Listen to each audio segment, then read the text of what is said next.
Okay, so I'm going to, for the benefit of anybody watching the recording, I'll go ahead and kick this event off by saying my name is Sarah Mason, my pronouns are she, her, and I represent Citizens Climate Lobby. We're a bipartisan climate advocacy organization. We empower everyday citizens to work with Congress to ask them to pass the reforms we need to stop climate change. Republican, Democrat, and everybody else. We work with everybody. We're focused on policies and not political parties. So we're really big on election engagement. We think that climate change is not going to stop without an educated and involved electorate. So that's why we sponsor activities like this. So probably the coolest thing I get to do in my role in CCL is support the Los Alamos High School Eco Club. I think they are the hands down most important climate advocacy organization in the county, and I'm so excited that they wanted to do this election engagement event with us. So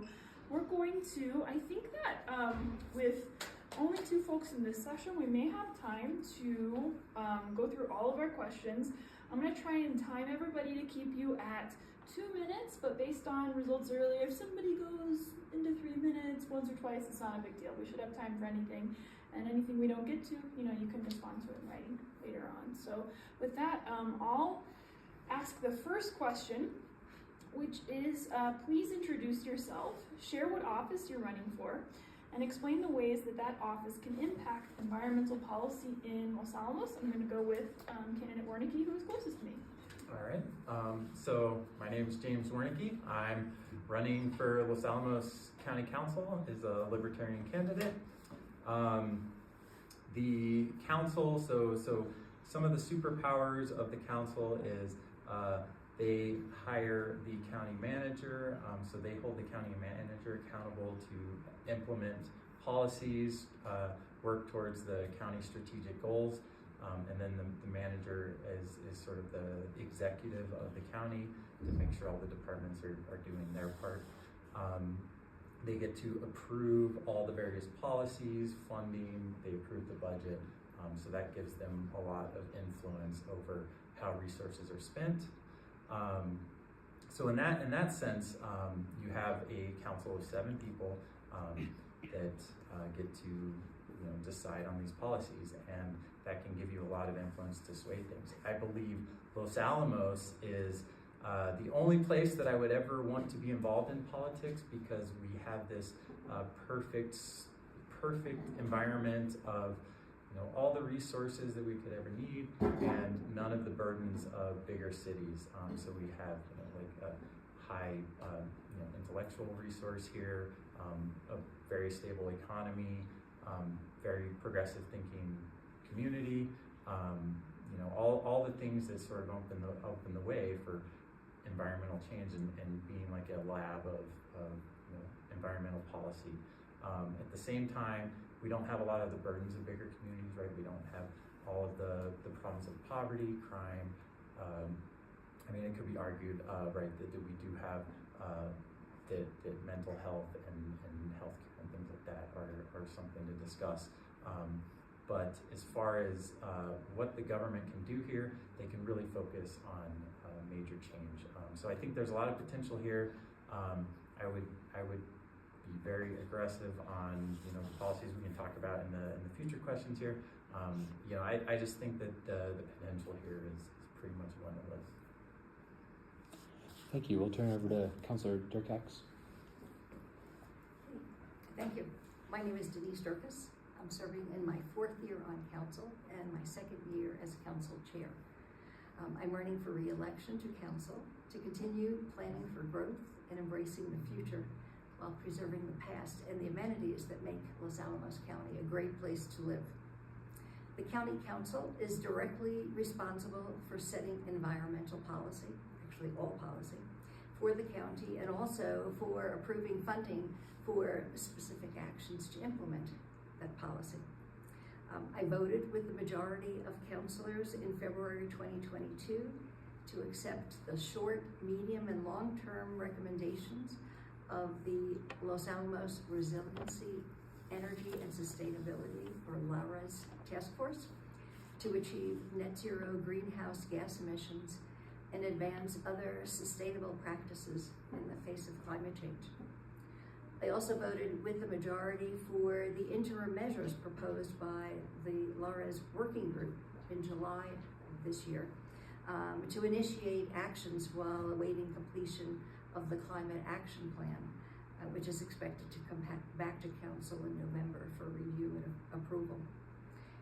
And I also voted with the majority in April 2022 to create a sustainability manager position, which has been filled, and with the majority in April 2024 to allocate $1.2 million in funding this fiscal year for climate action initiatives. And we anticipate approving much more funding in the future when the Climate Action Plan comes back to us. So, thank you very much. That's all I have on that question. Thank you. So, again, I'm Samuel Carmer. I'm the co-president of LAHS Eco Club. So my question is, what measures would you advocate for to improve public transit utilization in Los Alamos County, particularly in relation to increasing housing density around transit? Go to Mr. Wernicke. All right. Yeah. So increasing housing density, focusing on increasing that housing density where the transit hubs are, right? So definitely taking a look at our planning and zoning, making sure that we are zoning for high density, mixed use, like live work options where people don't even need to transit, right? They can live and work in the same place. Looking for ways to sort of minimize the commute, and definitely focusing on development in like blighted areas, infill, and making sure it's used optimally. Recently I looked at the downtown Los Alamos area, and something like 25% of downtown is parking lot. Personally, I don't think that is high use or good use of land, especially in downtown. So that's pushing everyone out further away, creating longer commutes. It's especially sucks because everyone commutes in private vehicles. So advocating for more sensible commuter shuttles. I think where we have the big concentration of people coming on 502 up to the lab every day, that we could definitely benefit from putting shuttles in there, and that would be working with the lab. The lab is really going to have to come up with the political will to put people on shuttles. But not only does that help with carbon emissions from all these vehicles coming up, it helps with the traffic safety issue. But yeah, going back to housing density and development, I think just expanding the building code, allowing for more options for development. One potential option is like container housing or pre-approved housing that is high density, that gets it built, because we've been sitting here for over a decade now waiting for things like the Smiths to get developed. We have the White Rock Center downtown to get developed. We have lots of these spaces that if we keep making plans and we're not doing anything, I think we need to make sure we're doing realistic plans that can get approved quickly, that we're working with the developers, that our expectations as a county, that we're making our permitting and our codes realistic to what developers can actually accomplish. I think that's a big thing. And getting rid of like parking requirements, reducing fees and expediting permitting on these development projects, especially if they're for affordable housing and located near transit centers. Another thing, trams across the canyons. This is something that has been talked about before, but it kind of gets shut down. But I think being able to reduce people having to drive around the fingers of Los Alamos and just being able to do automated trams across the canyons could reduce a lot of traffic. Talked about commuter shuttles, and then last but not least, autonomous microtransit. If you think like self-driving Uber is kind of what that is. Sharing private vehicles. So everybody has their private vehicle that they drive to work. It sits at work for 8 hours, then they drive it home. It sits at home for 12 hours. This is like very poor use of private vehicles. So incentivizing vehicle sharing, and I think the county can play a big part by working with these municipal autonomous microtransit providers. And that can also help with the bus and bus driver shortage. Thank you. Turn it over to Councilor Derkacs. So the county assumed all public transportation operations in 2007, although public transportation has existed here since 1980. So the county's bus service, Atomic City Transit, is funded primarily, about 80%, by state and federal grants, and the remaining 25% comes from the county's general fund under its public works budget. The county is facing an ongoing shortage of bus drivers. To address this shortage, the council unanimously approved a 10% across the board increase in bus driver salaries, but the problem still persists. So as we build more housing, particularly high-density multifamily housing in the downtown areas of Los Alamos and White Rock, with reduced parking availability, encouraging the use of public transportation is essential. So increasing the number and frequency of bus routes would make bus transportation more available and attractive to riders. However, the shortage of bus drivers is still an issue. To address the shortage, actually I mentioned that already. So I guess the county is also evaluating the possible locations for transit centers in downtown Los Alamos and in White Rock to facilitate access to buses and to enable easier transfer between bus routes, which would also support broader use of public transportation.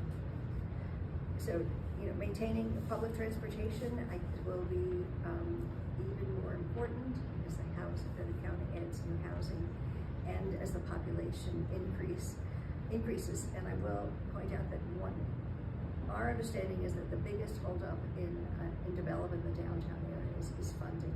The developers have not been able to obtain funding to initiate development. There's also a shortage. Our remote mountain location is also an issue. There's also a shortage of crafts workers to actually do the building.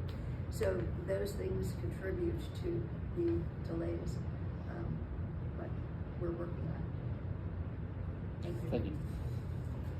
Okay, so I am Ian Corey. I'm the other co-president of Eco Club, and for our third question, it is, how would you prioritize investments in pedestrian and cycling infrastructure to reduce reliance on personal vehicles and protect pedestrian and cyclist safety? So, would you like to start? Sure. The biggest thing I would like to work on is the Canyon Rim Trail project. If you're aware of that, it's the one that goes from the food co-op along the southern canyon rim there, all the way to Smith's, and it ends at Smith's. So there has been plans, and there are plans to extend that all the way to Omega Bridge, where you cross to go to the lab. It's challenging because a lot of that, there's private property there, and it's hard to build, and so basically the county would have to either purchase the land from these private property owners or somehow build around it. So there's a challenge there, but I think that is one of the big things that I would like to work on. I could envision that being sort of an economic hub there. You could have shops and apartments and things right there on the canyon rim. Like, imagine how beautiful that would be. Everybody could basically ride their bikes. They would be way far away from car traffic. They'd be riding on this amazing scenic canyon rim, and they could do that all the way to the lab. So that, I think, would be the biggest bang for our buck. Another thing is Los Alamos Canyon. So that canyon that's right down there, which is owned by DOE, there's a road that goes through that goes all the way down to like the New Mexico 4 to get to White Rock, basically. Opening that up for pedestrian and bicycle traffic, I think, could help a lot for people that have to take the truck route to get to White Rock. There's this big challenge getting between Los Alamos and White Rock. So that could give people another option that isn't going down the truck route. And then working with DOE, Department of Transportation, San Ildefonso, there's this big jurisdictional nightmare to build a bike path along New Mexico 4 to White Rock. If if you ever tried to ride a bike from here to White Rock, it's super dicey. So if you go to like Colorado, other places, they have these, you know, bike paths that are completely separate from the main highway, off the highway. So those would be the big three things: is Canyon Rim Trail opening Los Alamos Canyon, and a bike path on New Mexico 4. I'm not even going to sugarcoat it. It's going to take a lot of like political working with all of these different groups. Flashing crossing signals, I'd like to see more of those. I don't understand why we like have one on Canyon for this new urban trail project, but like we don't have one crossing Central at like where the United Church is. Urban Park, like one crossing Diamond. It's been explained to me it's a blind curve, but to me that is only more reason to put up a flashing signal. And Grand Canyon recently came up as a place for a crossing signal. I could see one also at NM4 in White Rock, right where the fire station is. There's already a flashing signal and there's already a crosswalk there. They just put a button there, made the signals flash. It seems like they could get it going. Protected bike lanes, at least on Diamond, right? There's a big wide bike lane. They could put up the pillars along it, or just even the curbs. You could do that on Diamond, Central, and you know, talking again about the canyon trams and the autonomous microtrams. I think there's a lot of opportunities for non-private vehicle transit right now. Councilor. So reducing reliance on personal vehicles is part of the county's sustainability strategy, and it's a priority for the council. I support infrastructure investments, including extending the road diet and Trinity Drive, and expanding and connecting the county's trail system to protect pedestrian and cyclist safety, and reduce reliance on personal vehicles.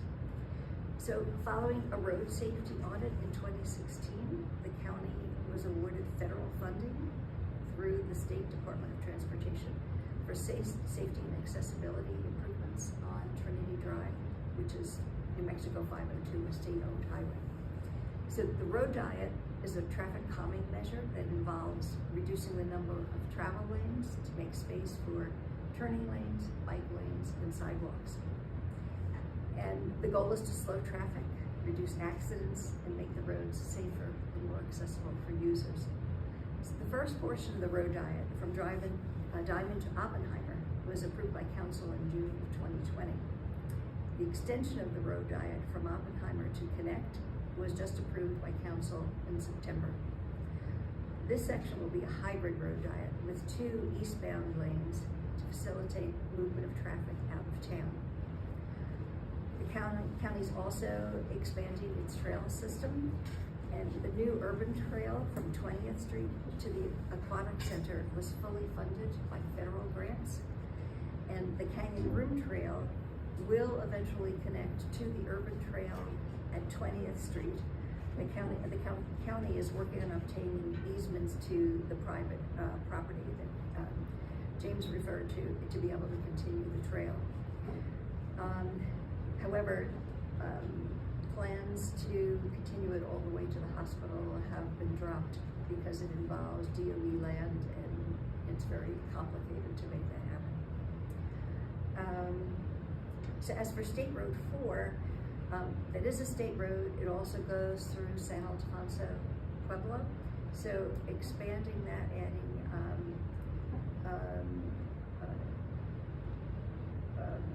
access, bike routes and so on, are in long-range plans. But it requires expanding the easements with the Pueblo, and also working with the state because it is their road. So those things are in the works, but as James indicated, they will take time. Thank you. Hi, my name is Irina Mayero. I'm the Vice President of the Eco Club.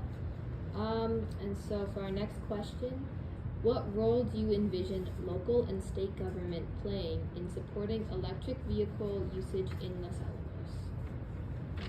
We can start with Mr. Gibbs first. So Supporting electrical vehicle uses is one of the recommendations of the LAHS task force and one of the actions proposed by the Council LAHS working group. Council has already allocated, and I supported, about $550,000 to expand publicly available EV charging infrastructure in the county.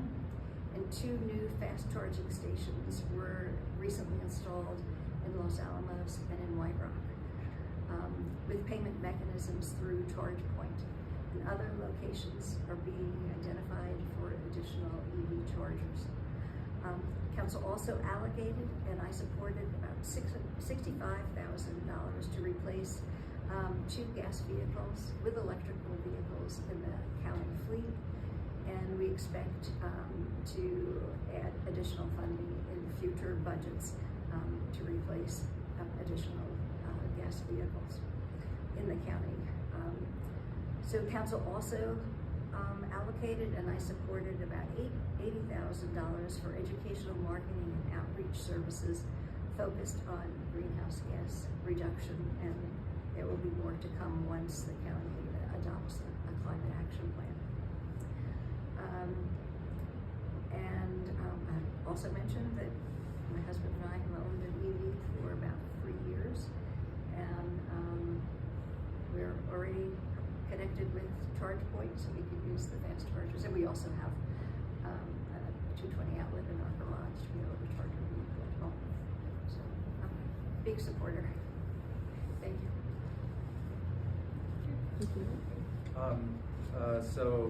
Like Councilor Derkacs said, the public EV charging infrastructure is important. The county's already investing in that. This is actually something that I sort of changed my mind on. Initially, I was concerned that basically we were getting public EV chargers only for people that could afford electric vehicles, that public resources were kind of being used only to benefit the rich. The major issue was I was concerned about people not having to pay for the energy they use, and that would incentivize them to consume irresponsibly, because they would be getting free energy. So I have since then changed my mind on public EV charging infrastructure. I support it.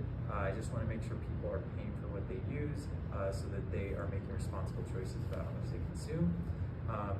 And then as far as building out new EV chargers, I think we should have fee waivers, expedited permitting or simplified permitting for businesses and homes that want to install EV chargers, making sure that whatever permit processes we're doing for that are only what's necessary to avoid discouraging people from installing this infrastructure.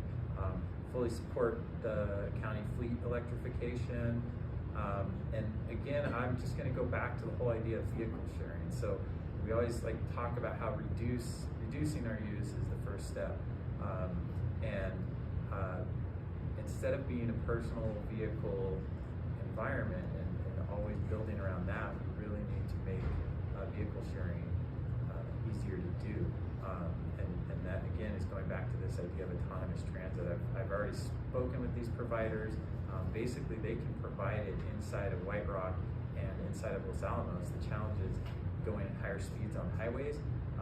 But if we were to provide that in town, we could move the bus drivers, like from the circulator and things like that, to doing the White Rock to Los Alamos transit.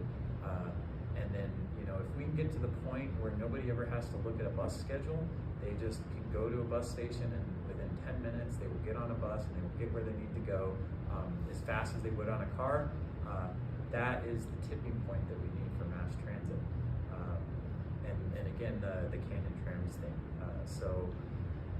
So yeah, supporting EV infrastructure and trying to promote more mass transit are three big things. Thank you. We've got time for our fifth question. So how should the county balance protection of open spaces with the need for land use reforms to encourage higher density multifamily housing? So let's go with Councilor Derkacs first. So our county residents strongly value our open spaces as documented in our 2016 comprehensive plan. So the county has some 60 miles of trails and some 4,000 acres of designated open space. And both in the development code and the official zoning map that were revised in December of 2022 established 4 open space designations: public parks, recreational open space, active open space, and passive open space. And the code also increased the building heights to 86 feet in downtown Los Alamos and 54 feet in White Rock in the town center. It reduced the parking requirements and expanded mixed-use development to encourage higher density multifamily housing in these central areas rather than going out into the more general residential areas, and certainly not going into open spaces. So I think it's important to point out that not all vacant spaces in the county are designated open spaces. Some are actually just privately owned, undeveloped land. So the officially designated open spaces, as well as trails, parks, and recreational spaces, should be protected and maintained. But other vacant properties should be considered with robust input from the community for development compatible with surrounding areas. And so to address the diverse housing needs of our growing population. And I guess, and lastly, I'd say the county should finalize its open space and trails management plan, which is under development, so that it can continue to protect and maintain these county treasures. Thank you. All right, so as Councilor Derkacs mentioned, some of the code and some of the zoning has been changed to give more options on how to develop and make it more economically viable to do infill in the downtown areas. And adding on to that is allowing in the code more affordable construction materials, allowing pre-approved designs would speed up permitting and lower costs there. Container housing, I think, has really taken off, like stackable containers. You can see this in Santa Fe and Albuquerque. They have a lot of these newer shopping areas and things that are built out of stackable containers. But they also now have container apartments where they're able to stack these in there. They're able to mass produce these so that you don't have to inspect every individual unit. You know that it's built consistently and there's quality control. So that could allow developers to build faster, cheaper, and then we could put that where we need it. It's very efficient use of space. As far as managing open space, so we have public engagement processes. I'm on the Parks and Rec Board. We have an open space working group. It is some of the most knowledgeable people in the community are part of this group, and it's open to any members of the public. They are great at taking an inventory of open space issues that are going on. We are severely under-investing in our open space management department. As a matter of fact, today I was going down and looking at the trail behind the Kinnickinnick Park Trail, talking to the folks that are building a new accessible trail there, talking about the challenges of getting more staff. One thing open space needs is a dedicated construction, heavy machinery operator, I'll say, to be able to do some of the management, be able to dig trenches, to do irrigation, resilience, and that kind of stuff. We invest a lot in our park side of the department. Our open space department is very under-resourced. I think we have 2 full-time employees to manage 4,000 acres of open space here. So it's quite a bit. And so I think investing more in our open space management, and they're very talented people. We just need to make sure that they are getting supported as much as they can. There is a lot of things we could do to encourage infill and responsible land use.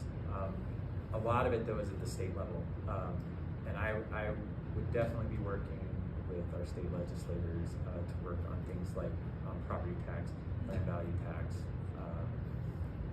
to incentivize people to use land productively.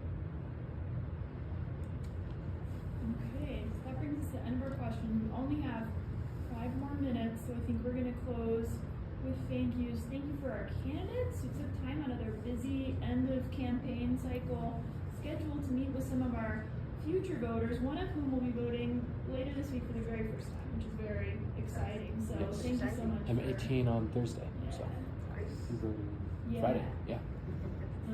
That's a huge deal. Thank you, Eco Club, for helping to organize this. Want to express appreciation for Ms. Hum, the Eco Club sponsoring faculty member who's not here, and thank you for Mr. Frost for stepping up to help us wrangle this, get this together in Ms. Hum's absence. We really appreciate it. So thanks everybody, and we'll go ahead and close. Maybe there's time for Eco Club to snap a picture with the candidates. We don't have our photographer, but I'll do in a pinch.